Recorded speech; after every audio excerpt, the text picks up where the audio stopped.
हाँ बेटा, good morning. ठीक हो? एक अपना संसद चल रहा था। क्या चल रहा था? संसद। संसद की कार्रवाई कैसे होती है अपन वो चीज पढ़ रहे थे। दो कालखंड होते हैं।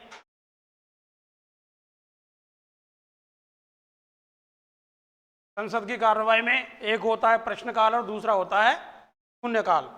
प्रश्नकाल 11 से 12 बजे तक होता है और उसके बाद शून्यकाल 12 से 1 बजे तक होता है। ठीक है। आगे उसमें अपन ने फिर प्रश्नकाल में किस प्रकार के क्वेश्चन पूछे जाते हैं वो भी पढ़ लिए थे। तो 3 प्रकार के क्वेश्चन थे, तारांकित है, तारांकित और अल्प सूचना प्रश्न। ठीक है। उसके बाद कि कोई प्रस्ताव किसी सदन में लंबित पड़ा है तो उस सदन के भंग होने के बाद उसकी क्या स्थिति होगी उस प्रस्ताव की, पर भी अपन चर्चा कर चुके हैं। आज अपन इससे आगे बात करेंगे मित्रों। पहली बात तो ये ध्यान रखना कि जो शुक्रवार का दिन होता है ना, वो गैर सरकारी कार्यों के लिए होता है। किसके लिए होता है? गैर सरकारी कार्यों के लिए। ठीक है। अब दो बातें अपन सांसदों से संबंधित कर लें यहाँ। पहली बात तो ये है, संसद के किसी भी सदस्य की नियोक्ता का निर्णय कौन लेता है? ध्यान रखना बेटा, संसद के किसी भी सदस्य की नियोक्ता का निर्णय चुनाव आयोग की सिफारिश पर राष्ट्रपति करता है। कौन करता है? ये मैंने आपको पहले भी बताया है। और ध्यान रखना, ये जो नियोक्ता का निर्णय होता है ये आर्टिकल 103 यानी कि 103 अनुच्छेद 103 के तहत सांसद की नियोक्ता का निर्णय राष्ट्रपति के द्वारा किया जाता है। अच्छा, अगर मान लीजिए कि दल बदल के आधार पर नियोक्ता का निर्णय करना है तो कौन करेगा? ये एक अलग चीज है, ध्यान रखना। जो दल बदल कानून है उस दल बदल कानून में ये क्लियर लिखा हुआ है कि जिस सदन का वो सदस्य है उस सदन का अध्यक्ष दल बदल के आधार पर सांसद की नियोक्ता का निर्णय करेगा। अगर लोकसभा का सदस्य है तो लोकसभा अध्यक्ष करेगा और राज्यसभा का सदस्य है तो राज्यसभा का सभापति करेगा। ठीक है, ये ध्यान रखना। अब बात करते हैं साहब कि ये जो एमपी होते हैं यानी कि मेंबर ऑफ पार्लियामेंट, ठीक है, इनकी जमानत राशि कितनी होती है? ये तो आपको पता है कि कोई भी व्यक्ति जो चुनाव लड़ता है उसको जमानत राशि जमा करानी पड़ती है। ध्यान रखना। तो एमपी की जमानत राशि कितनी है और एमएलए की जमानत राशि कितनी है, ये चीजें अपन को ध्यान रखनी है। एमपी की जो जमानत राशि है वो मित्रों ध्यान रखना 25,000 रुपये है। कितनी है? 25,000 रुपये। ठीक है। अच्छा, ये जो 25,000 है ये जनरल कैटेगरी के लिए है। किसके लिए? जनरल कैटेगरी के लिए। एससी और एसटी का अगर कोई बंदा है तो उसकी जमानत राशि होगी 12,500। कितनी होगी? उसके बाद एमएलए की जमानत राशि की बात करें तो एमएलए की जमानत राशि होती है 10,000 रुपये। कितनी? ये भी जनरल कैटेगरी के लिए है। इसमें अगर एससी और एसटी की बात करेंगे अपन तो जमानत राशि हो जाएगी 5,000 रुपये। हो जाएगी 5,000 रुपये। अब बात यह है कि ये क्या है जमानत राशि। देखो, होता क्या है कि कोई भी बंदा चुनाव लड़ने के लिए खड़ा हो जाता है, ठीक है, तो सरकार ये चाहती है कि वही आदमी चुनाव लड़ने के लिए खड़ा हो जो कि जनता का लाडला हो, जनता का प्रिय हो। ठीक है। तो और लोगों को इस चुनाव प्रक्रिया से रोकने के लिए जमानत राशि का प्रावधान किया जाता है। और ध्यान रखना, एक स्थिति में ये जो जमानत राशि है ये जब्त भी हो जाती है। क्या हो जाती है? जब्त। कब होती है वो सुन लो। जब कुल पड़े हुए मतों का अगर कोई कैंडिडेट 1/6वां हिस्सा, कौन सा हिस्सा, 1/6वां हिस्सा या फिर 16.66% वोट हासिल नहीं कर पाता है, तो उस व्यक्ति की जमानत राशि जब्त हो जाती है, फिर वो वापस नहीं मिलती। समझ में आ रही बात? ये क्वेश्चन आपसे पूछा जा सकता है, जमानत राशि बचाने के लिए कुल कितने वोटों की जरूरत पड़ती है किसी उम्मीदवार को, या तो 1/6 या फिर 16.66%। मान लीजिए कि किसी चुनाव में जैसे मैं यहीं के अपने डी विधानसभा, डी कुमेर विधानसभा की बात करूं, चुनाव आने वाले 25 तारीख को, 25 नवंबर को यहाँ पर वोटिंग होगी। मान लीजिए कि 1 लाख वोट पड़े, कितने, 1 लाख, ठीक है। उसमें साहब हमारे महाराज साहब भी चुनाव लड़ रहे हैं, कांग्रेस से, बीजेपी से शैलेश चुनाव लड़ेंगे, और भी प्रत्याशी आएंगे और पार्टियों के, ठीक है ना। तो मान लीजिए कि इन 1 लाख वोटों में से किसी प्रत्याशी को अगर 16,000 वोटों के आसपास या 16,000 वोट नहीं मिलते हैं, तो क्या होगा, तो उस व्यक्ति की जमानत राशि जब्त हो जाएगी, वो राशि वापस नहीं दी जाएगी। समझ में आ गई बात? क्लियर? अब बात करें कि एमपी के चुनावों का खर्चा, यानी कि मान लीजिए कि कोई मेंबर ऑफ पार्लियामेंट का चुनाव लड़ रहा है, तो अपने वो चुनाव प्रचार में कितना रुपया खर्च कर सकता है, ठीक है। तो वर्तमान में ध्यान रखना, इसकी जो सीमा है वो 70 लाख से लेकर 95 लाख तक है। सुनिए, 70 लाख से 95 लाख, यानी कि एक जो एमपी का चुनाव लड़ने वाला व्यक्ति है, वो अपना चुनावी जो खर्च है वो 70 लाख से 95 लाख रुपए में कर सकता है। अब ये 70 से लेकर 95 जो है, ये राज्यों के आधार पर है। किसके आधार पर है? किसी राज्य के एमपी को ज़्यादा खर्च करने का अधिकार है, किसी को कम खर्च करने का अधिकार है, वो है जनसंख्या के अनुपात में। किसके अनुपात में? क्लियर?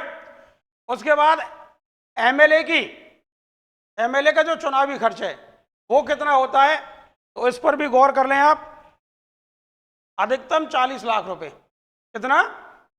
अधिकतम 40 लाख रुपए अपने चुनाव प्रचार पर खर्च कर सकता है। पर क्या ऐसा होता है, बहुत रुपए खर्च होते हैं, बहुत रुपए खर्च होते हैं, लेकिन उनको चुनावी खर्च में दिखाया नहीं जाता मित्रों, ठीक है। तो ये बातें और इसमें करनी है, उसके बाद फिर राज्यसभा स्टार्ट करेंगे। चलें बेटा, लिखें।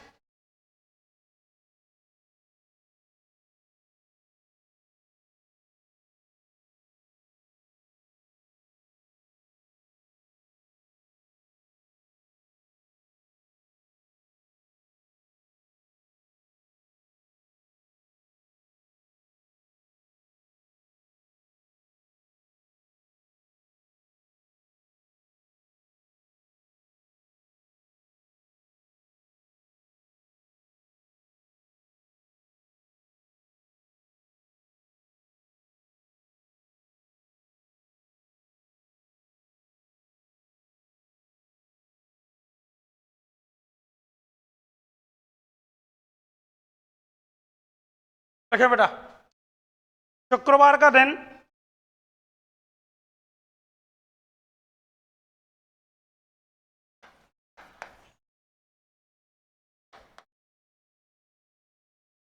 गैर सरकारी कार्यों के लिए होता है।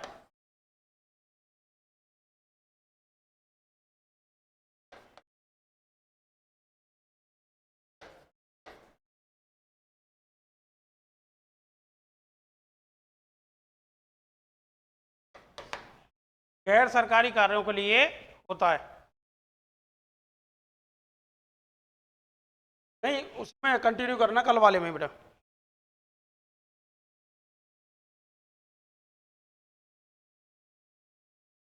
आगे लिखें।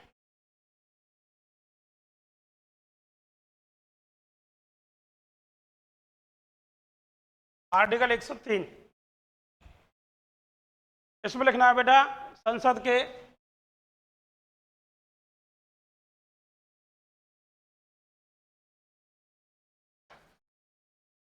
सदस्य की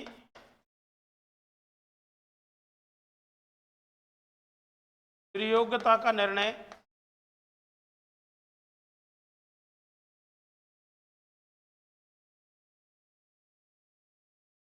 चुनाव आयोग की सिफारिश पर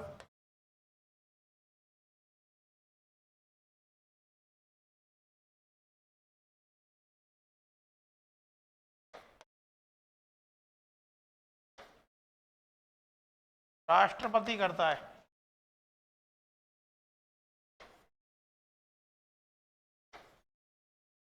करता है राष्ट्रपति।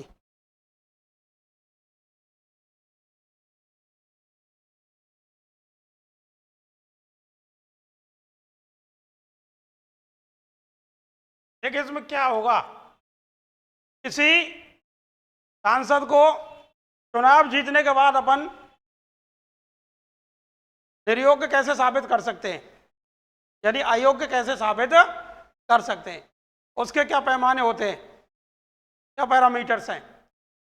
जैसे कि कोई बंदा चुनाव जीता, चुनाव जीतने के बाद उसने किसी दूसरे देश की नागरिकता प्राप्त कर ली, तो उस व्यक्ति को अयोग्य घोषित कर दिया जाएगा। ठीक है, या वो बंदा दिवालिया हो जाए तो उसको अयोग्य घोषित कर दिया जाएगा, या फिर वो जिस क्षेत्र से चुनाव लड़ा है उस क्षेत्र की चुनाव नामावली में, मतदाता जो नामावली होती है उसमें उसका नाम ना हो तो उसको अयोग्य घोषित कर दिया जाएगा। ठीक है ना। या चुनाव आयोग, ये सॉरी, हाँ,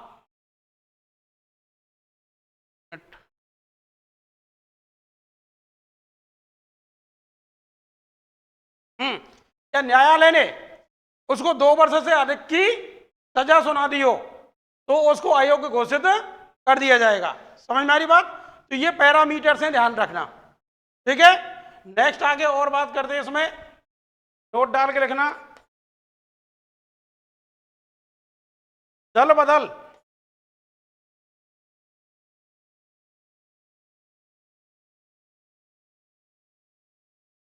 के आधार पर निर्योग्यता का निर्णय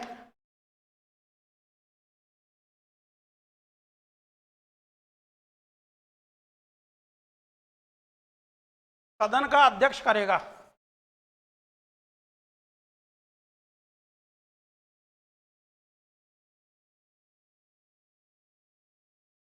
सदन का अध्यक्ष करेगा। अगर लोकसभा में है ऐसी स्थिति तो लोकसभा अध्यक्ष करेगा, राज्यसभा में है तो राज्यसभा अध्यक्ष करेगा। क्लियर, समझ में आ रहा है। उसके बाद है बेटा एमपी की जमानत राशि।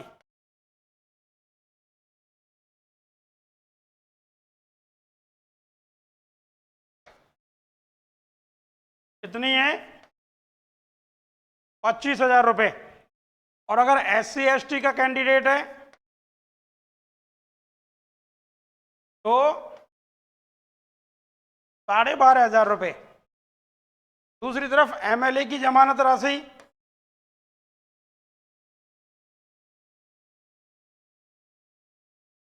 10,000 रुपए। और अगर SC ST का बंदा है तो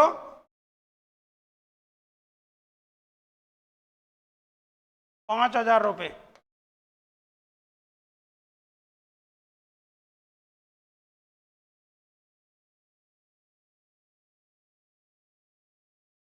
नीचे नोट डाल के लिखना है। देखो, प्रत्याशी को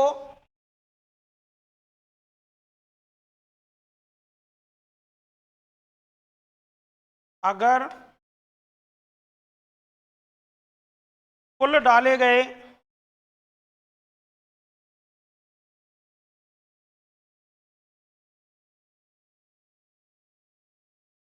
मतों का 1/6 या कुल 66% मत नहीं मिलता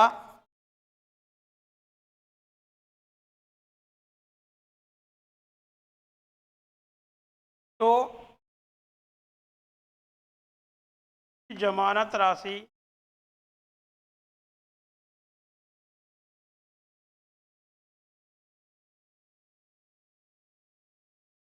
जब्त हो जाती है।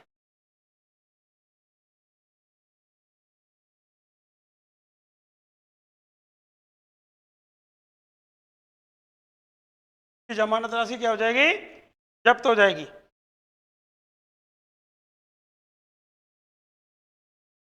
अब बात करें चुनावी खर्च की। एमपी का चुनावी खर्च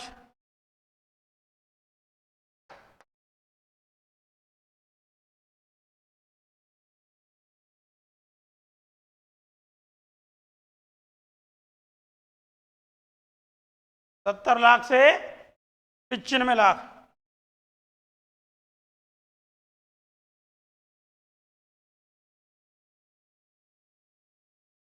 ठीक है। और एमएलए का चुनावी खर्च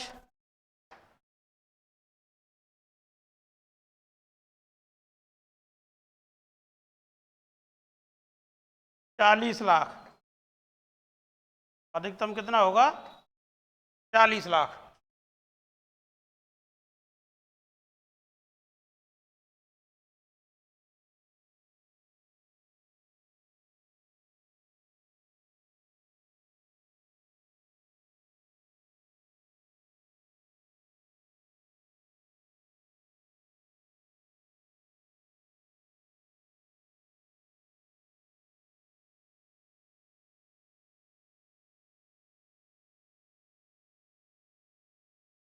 मिठाई ले जाए, दीपावली आ रही है, जल्दी लिखो बेटा।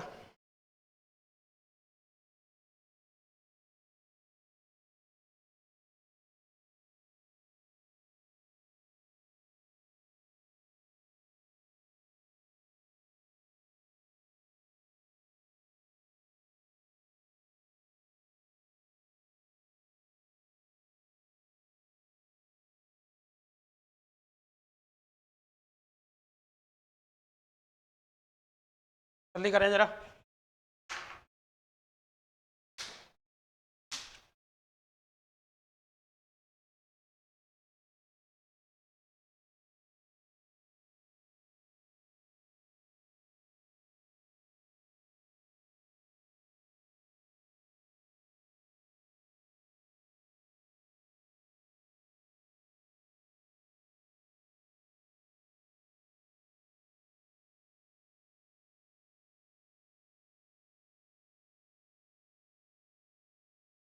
कैसे ब्रेक लगा रखो तुमने? हैं? कौन आ गया है? क्यों? पेंट, कलर पेंट है रो? और बेटा चले आगे बेटा। अब आगे डालें अपन राज्यसभा। क्या डालनी है?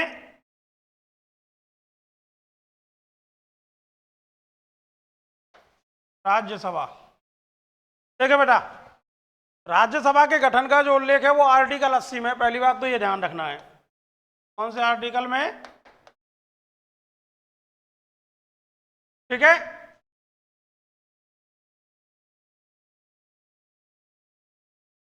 गठन किस आर्टिकल में? आर्टिकल 80 में। ध्यान रखना।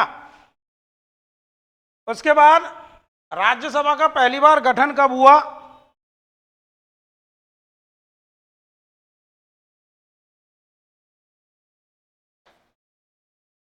राज्यसभा का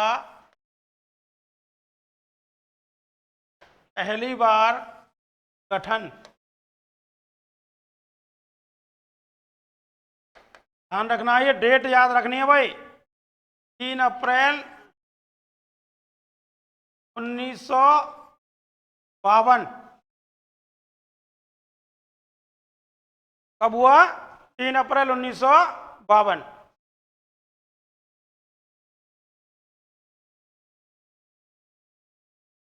राज्यसभा का अब तक कितनी बार गठन हो चुका है?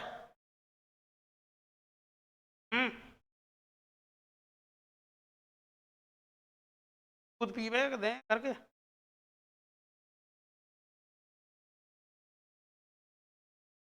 बाकी जगह फिर बादाम फादाम तो खाते होंगे। अगर दिमाग लगा लो पता पड़ जाएगी। हाँ भाई बताओ कोई भी। 3 बार।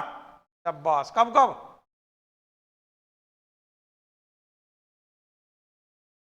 राज्यसभा का गठन एक ही बार हुआ है, पिट जाएंगे। राज्यसभा जब भंगी नहीं होती है तो उसका गठन कहां से होगा दोबारा?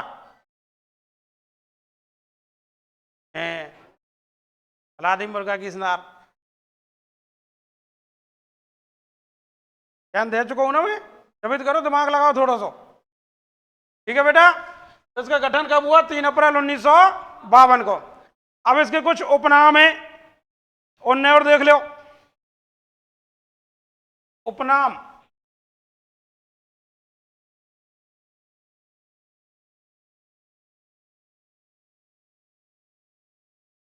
सबसे पहले इसमें आएगा आपका उच्च सदन। उच्च सदन यानी कि बड़ा सदन। दूसरा है वरिष्ठ सदन।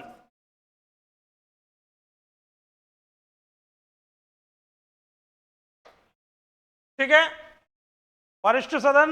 उसके बाद आएगा द्वितीय सदन।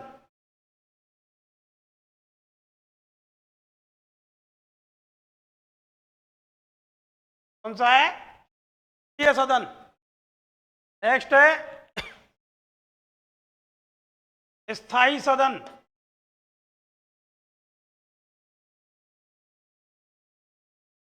और विद्वानों का सदन।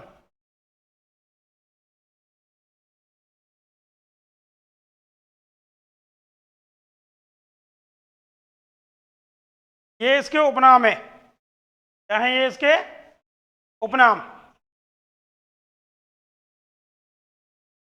क्यों? दो सदन है ना, एक प्रथम सदन होगा, एक द्वितीय सदन होगा। लोकसभा प्रथम सदन है, राज्यसभा द्वितीय सदन है। ठीक है, क्लियर? अब आगे बात करते हैं बेटा राज्यसभा की सदस्य संख्या की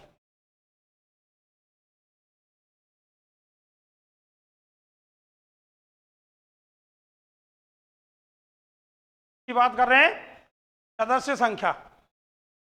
देखें बेटा,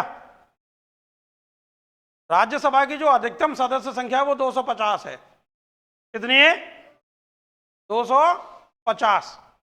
और वर्तमान में जो सदस्य संख्या है वो है 245। कितनी है? 245। तो दोनों को ही लिख लेते हैं अपन। ठीक है, पहले तो अधिकतम की बात कर लेते हैं। अधिकतम कितनी है? ठीक है,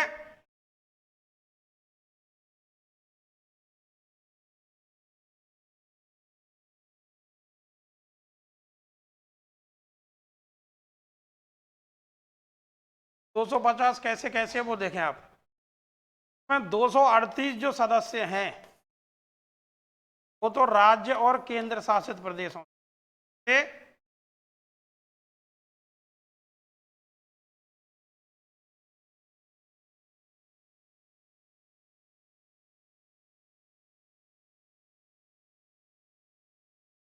क्लियर? अब कितने बचे?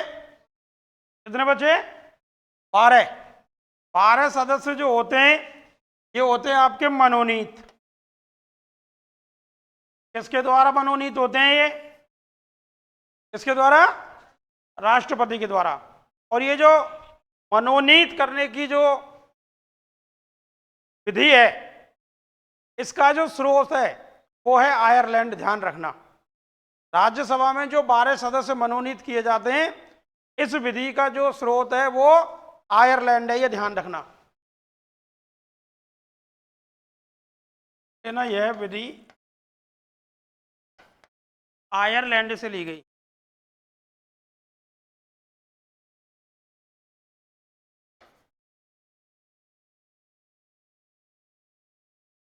ली गई आयरलैंड। ध्यान रखना, सिर्फ नीति निर्देशक तत्व ही नहीं लिए गए आयरलैंड से, राज्यसभा में जो 12 सदस्य मनोनीत किए जाते हैं ये भी अपन ने आयरलैंड से लिए, ये विधि भी।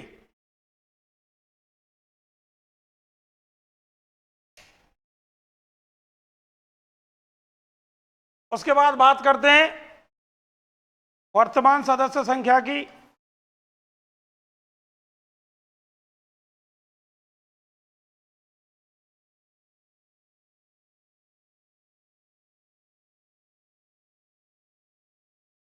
वर्तमान में कितने? 245। ठीक है, ये कैसे कैसे हैं वो देखें जरा।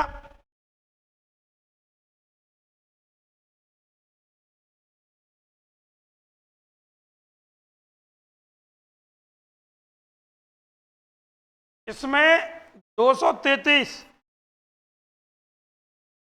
एक तरफ कितने? 233 हैं। ठीक है, जो चुनकर आते हैं, कैसे आते हैं? चुनकर आते हैं। और 12 कैसे होते हैं? 12 मनोनीत। क्लियर? अब ये जो 233 हैं इनका भी अपन क्लासिफिकेशन कर लेते हैं। 233 में से 229 तो है राज्यों से। 229 कहां से हैं? राज्यों से हैं। और 4 जो हैं वो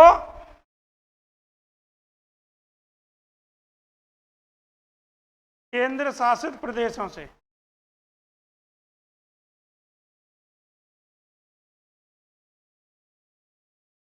अब इन 4 में भी कौन से केंद्र शासित प्रदेश से कितने हैं तो देखें।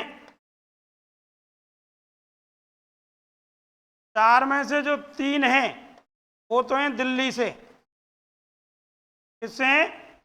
दिल्ली से 3। और एक है आपका पांडिचेरी या पुडुचेरी से। एक कहां से है? पुडुचेरी से। ये संख्या आपको ध्यान रखनी है। ठीक है, ये नीचे वाला जो क्लासिफिकेशन है ये पूछा जाता है, राज्यों से कितने और केंद्र शासित प्रदेशों से कितने। और डीप चला जाता है, फिर वो पूछता है कि दिल्ली केंद्र शासित प्रदेश से कितने और पुडुचेरी से कितने। ध्यान रखना, 2 ही केंद्र शासित प्रदेशों में राज्यसभा की सीटें हैं, एक तो दिल्ली में है और एक पुडुचेरी। दिल्ली में 3 सीटें और पुडुचेरी में 1 सीट है। क्लियर? ठीक है, चलें आगे।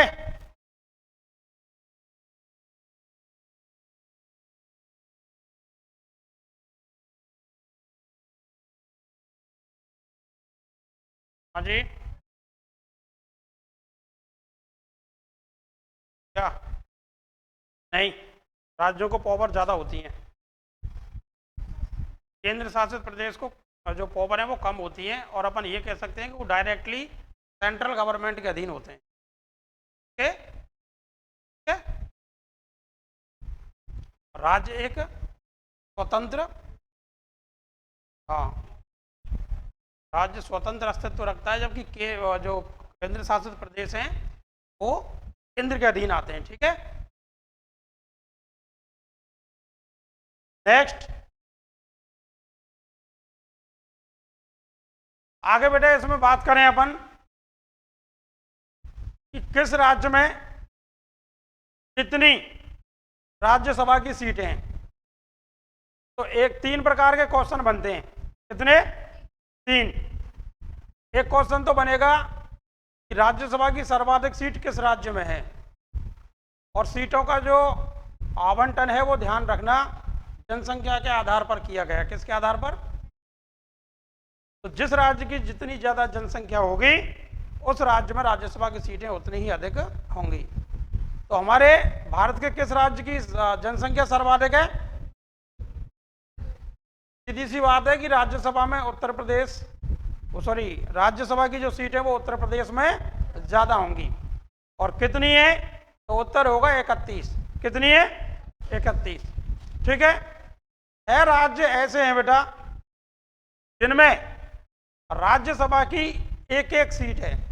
कितनी, एक एक सीट, वो आ जाते हैं न्यूनतम में। किस में आ जाते हैं वो, न्यूनतम में। ठीक है, जैसे कि आपका अरुणाचल प्रदेश एक सीट है, त्रिपुरा एक सीट है, ठीक है, रुक जा, उसके बाद मेघालय एक सीट है, ठीक है, उसके बाद आता है आपका गोवा एक सीट है, उसके बाद आता है आपका मिजोरम, ठीक है, मिजोरम में भी एक सीट है, और एक और राज्य है आपका मेघालय, मेघालय तो बता दिया शायद, नागालैंड, नागालैंड में भी एक सीट है, ध्यान रखना। ठीक है, तो देखें देखें यहां राज्यसभा की सर्वाधिक सीट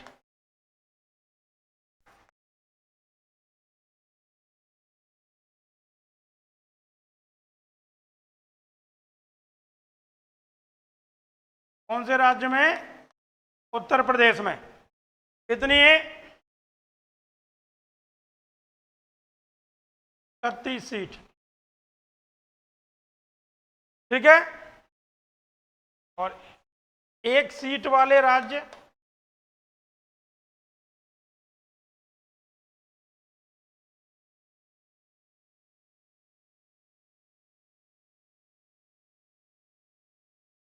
देखिए, ट्रिक है एक, आप भी बना सकते हो।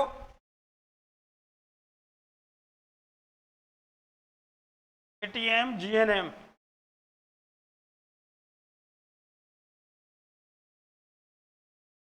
एटीएम जीएनएम, देखें अरुणाचल प्रदेश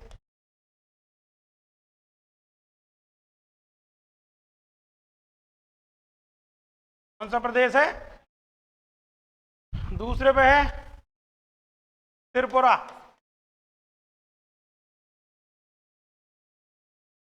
तीसरे पे है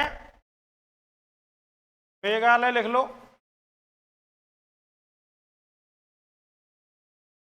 चौथे पे है गोवा,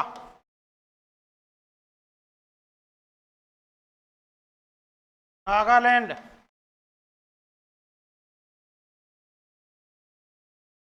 और मिजोरम।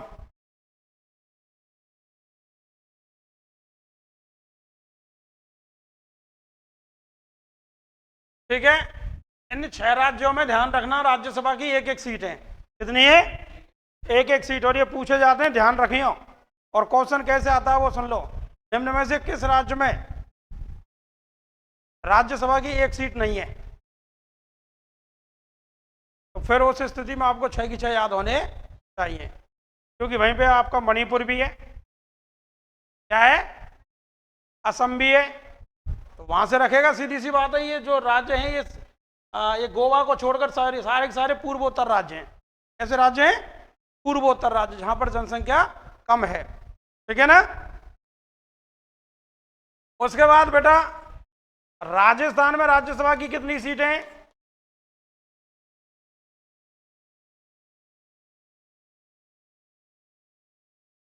बताना, राजस्थान में राज्यसभा की कितनी सीटें हैं, शाबाश, 10 रहे में 10 ही रहे,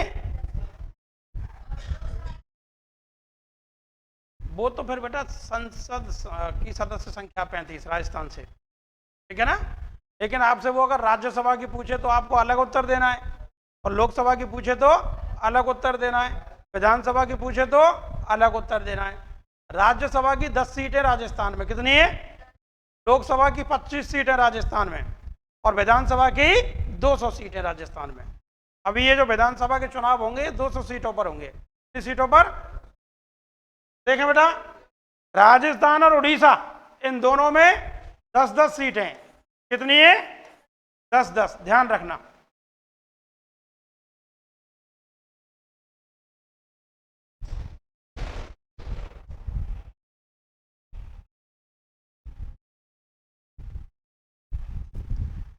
आगे देखें अब, संसद सदस्य की योग्यता, यानी कि जो राज्यसभा सदस्य है उसकी योग्यता, योग्यताओं में वही सारी योग्यताएं हैं। भारत का नागरिक होना चाहिए, ठीक है, जहां से चुनाव लड़ रहा है उसकी नामावली, जो निर्वाचन जो नामावली है उसमें उसका नाम होना चाहिए।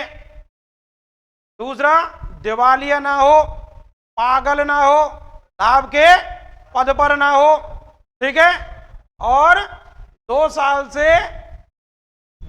या 2 साल से ज्यादा सजा याफ्ता ना हो। समझ में आ गई बात। और एक होती है एज। क्या होती है? मैं आपको पहले ही कह चुका हूं कि योग्यता में सिर्फ एक ही चीज में डिफरेंट होता है और वो होती है एज। तो आपको एज पर ध्यान देना, और सारी योग्यताएं सेम होती हैं। तो आयु होगी इसकी 30 वर्ष। कितनी आयु होनी चाहिए? 30 वर्ष, ठीक है। दूसरा, लाभ के पद पर ना हो।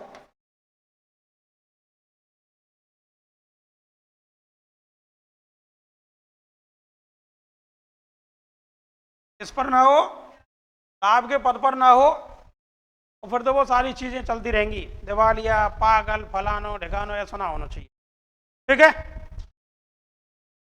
योग्यता के बात करें बेटा कार्यकाल की। कार्यकाल,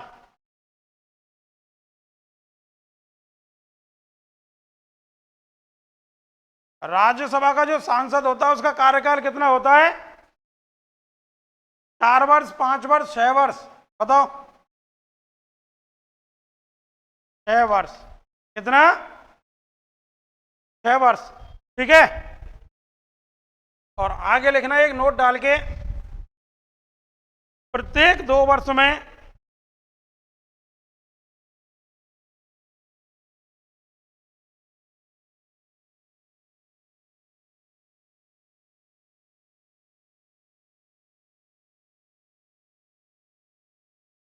एक बटे 3 सदस्य, कितने? 1/3 सदस्य सेवानिवृत्त हो जाते हैं।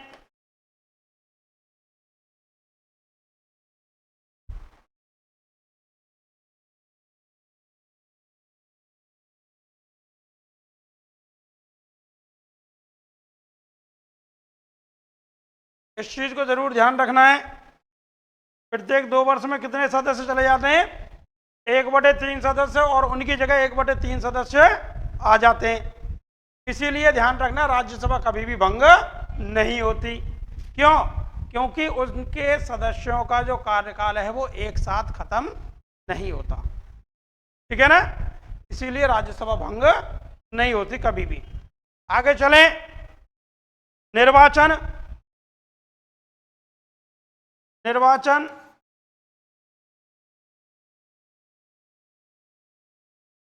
निर्वाचन में लिखेंगे जनता द्वारा अप्रत्यक्ष रूप से।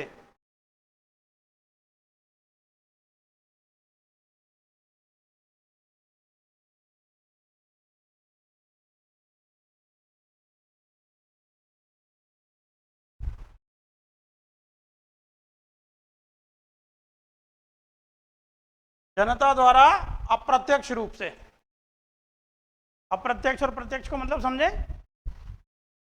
डायरेक्ट मतदान और इनडायरेक्ट मतदान। या ये कहें कि किसी व्यक्ति का डायरेक्ट चुनाव और किसी व्यक्ति का इनडायरेक्ट चुनाव। डायरेक्ट चुनाव का मतलब होता है जब हम सीधे ही किसी व्यक्ति को वोट डालकर चुनते, वो तो होता प्रत्यक्ष चुनाव या डायरेक्ट इलेक्शन, ठीक है। और जब हमारे द्वारा चुने हुए व्यक्ति किसी दूसरे व्यक्ति को वोट डालकर चुनते हैं, उसको बोलते हैं अपन इनडायरेक्ट इलेक्शन या अप्रत्यक्ष चुनाव। समझ में आ गई बात? तो इनका चुनाव कैसे हो रहा है? जनता द्वारा अप्रत्यक्ष। इट मीन्स जनता इनको डायरेक्ट वोट नहीं डाल रही, तो कौन डाल रहा है? कौन? जनता के द्वारा तो एमपी भी चुने जाएं, लोकसभा के एमएलए भी चुने जाते हैं, सरपंच चुने जाएं, जिला परिषद सदस्य भी चुने जाते, बहुत सारे चुने जाते हैं डायरेक्ट। ध्यान रखना बेटा, इनको वोट डालते हैं एमएलए।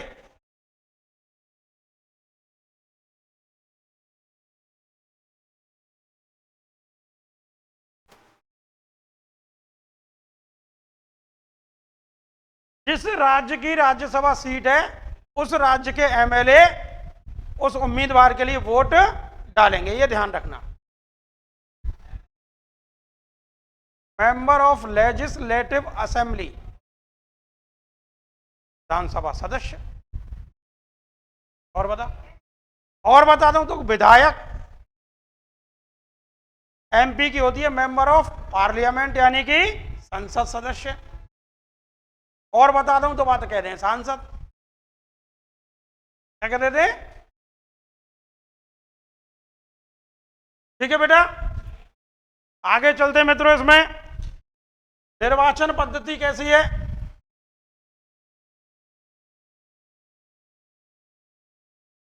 निर्वाचन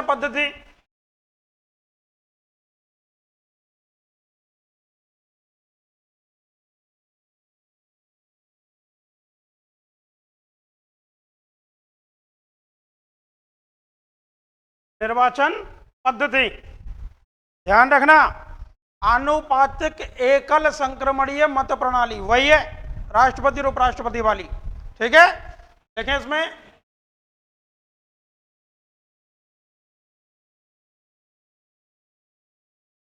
आनुपातिक एकल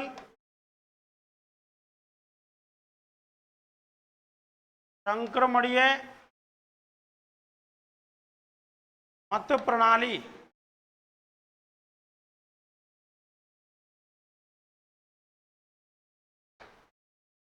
आनुपातिक एकल संक्रमणीय मत प्रणाली।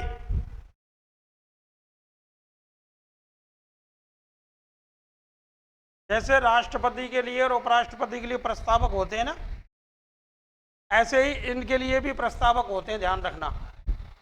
ठीक है, वहां पर राष्ट्रपति के लिए 50 प्रस्तावक और 50 अनुमोदक होते थे, उपराष्ट्रपति के लिए 20 प्रस्तावक और 20 अनुमोदक, और राज्यसभा सदस्य के लिए नामांकन भरते समय 10 प्रस्तावक होने चाहिए। कितने? 10। लिखें, राज्यसभा सदस्य के नामांकन पत्र में नोट डाल के लिखना,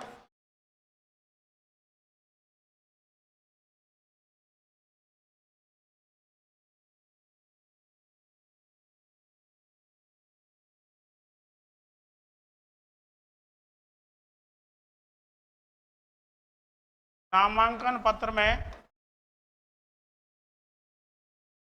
10 प्रस्तावक होने चाहिए।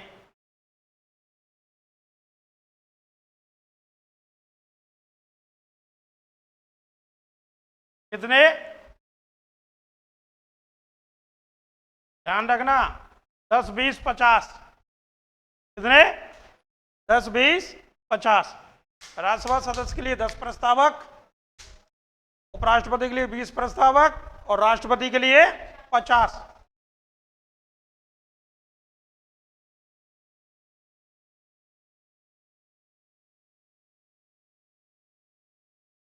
शपथ कौन दिलाएगा इन्हें? शपथ उपराष्ट्रपति दिलाता है। कौन? त्याग पत्र किसको देंगे? त्याग पत्र भी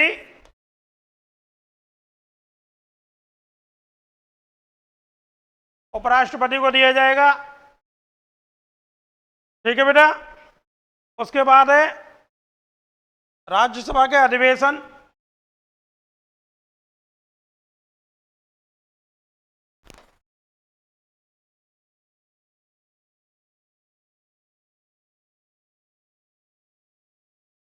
ध्यान रखना, वर्ष में 2 बार।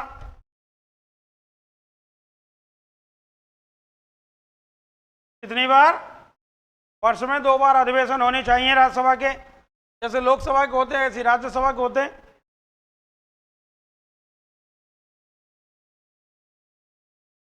उसके बाद है गणपूर्ति। बैठक के लिए गणपूर्ति,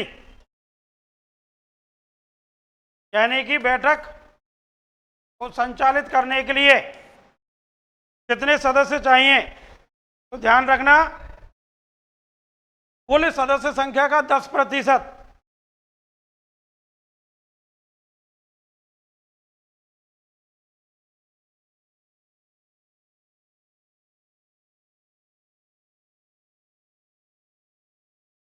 कितने प्रतिशत?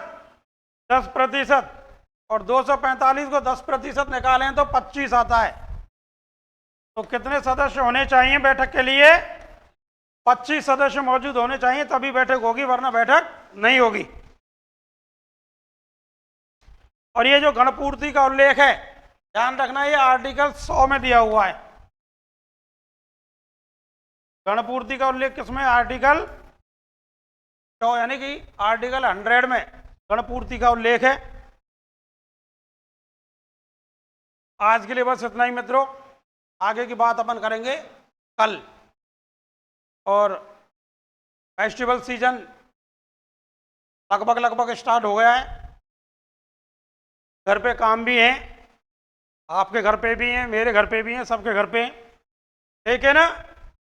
पढ़ाई को मत छोड़ना, ध्यान रखना, घर के काम की वजह से पढ़ाई छोड़ दें। अभी आपको पता है रबी की फसल की बुवाई भी होगी, सरसों की तो हो गई, लेकिन गेहूं की होगी। वहाँ भी घर वालों को आपकी ज़रूरत पड़ेगी। घर वालों का भी साथ दें काम में, और अपनी पढ़ाई को भी कंटिन्यू रखें। ठीक है मित्रों, धन्यवाद।